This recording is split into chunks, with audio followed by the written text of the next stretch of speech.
Assalamualaikum warahmatullahi wabarakatuh. Perkenalkan, nama saya Nurkinan Alifia dengan nomor pokok mahasiswa 0319012226.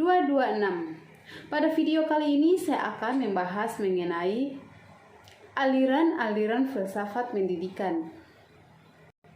Dalam filsafat pendidikan dikenal beberapa aliran, antara lain progresivisme, esensialisme, dan perennialisme.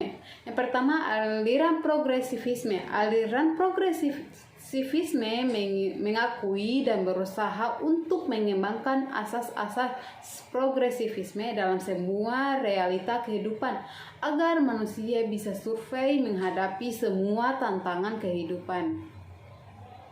Dinamakan instrumentalisme karena aliran ini beranggapan bahwa kemampuan inteligensi manusia sebagai alat untuk hidup, untuk kesejahteraan, dan untuk mengembangkan kepribadian manusia.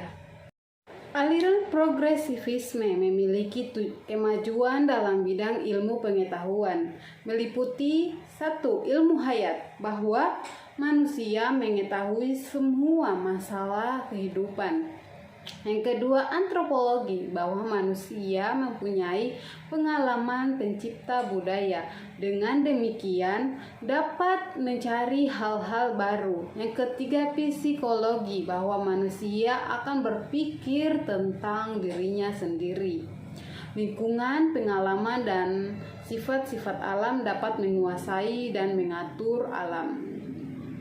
Selanjutnya ada pun tokoh-tokoh aliran progresivisme.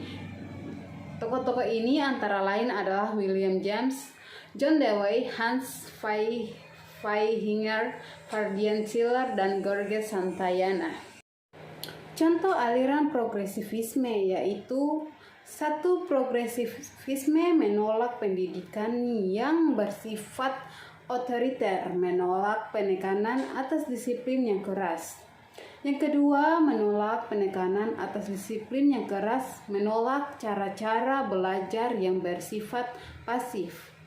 Yang ketiga itu menolak konsep dan cara-cara pendidikan yang hanya berperan untuk mentransfer budaya masyarakat kepada generasi muda.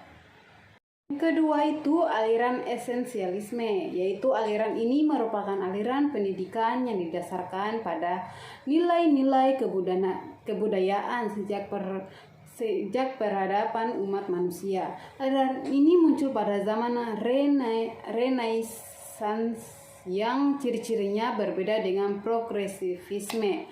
Aliran ini lebih fleksibel dan terbuka untuk perubahan, toleran, dan tidak ada keterkaitan dengan doktrin tertentu, dan memandang bahwa pendidikan harus berpihak pada nilai-nilai yang memiliki kejelasan dan tahan lama yang memberikan kestabilan nilai yang terpilih yang mempunyai tata cara yang jelas. Menurut Zuhairini, nilai-nilai yang dapat memenuhi adalah yang berasal dari kebudayaan yang bersifat filsafat dan korelatif selama 4 abad ke belakang sejak zaman Renaissance sebagai pangkal timbulnya pandangan-pandangan esensialisme awal.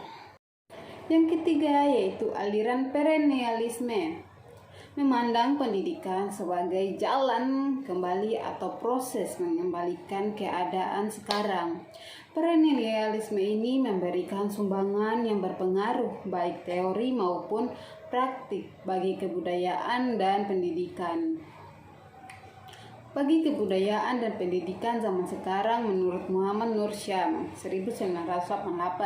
Dari pendapat ini diketahui bahwa perennialisme ini merupakan hasil pemikiran yang memberikan kemungkinan bagi seseorang untuk bersikap tegas dan lurus. Karena itulah perennialisme berpendapat bahwa mencari dan menemukan arah tujuan yang jelas merupakan tugas yang utama dari filsafat, khususnya filsafat pendidikan.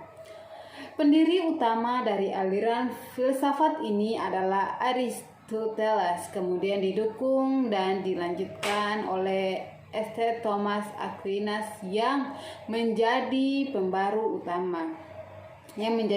utama di abad ke-13.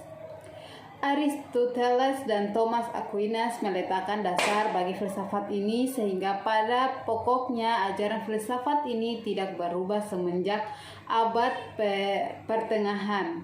Kendati banyak bermunculan dan berjatuhan rival-rival aliran filsafat ini, namun dia tetap berlanjut dari generasi ke generasi, dari tahun ke tahun, bahkan ratusan tahun, dan tetap tumbuh berkembang. Perennialisme juga ini memandang bahwa kepercayaan aksiomatis zaman kuno dan abad pertengahan perlu dijadikan dasar penyusunan konsep filsafat dan pendidikan zaman sekarang. Ini bukanlah berarti nostalgia, melainkan karena kepercayaan masa lalu ini berguna bagi abad sekarang. Sekian dan terima kasih. Mungkin itu saja yang dapat saya menjelaskan mengenai aliran-aliran filsafat pendidikan. Assalamualaikum warahmatullahi wabarakatuh.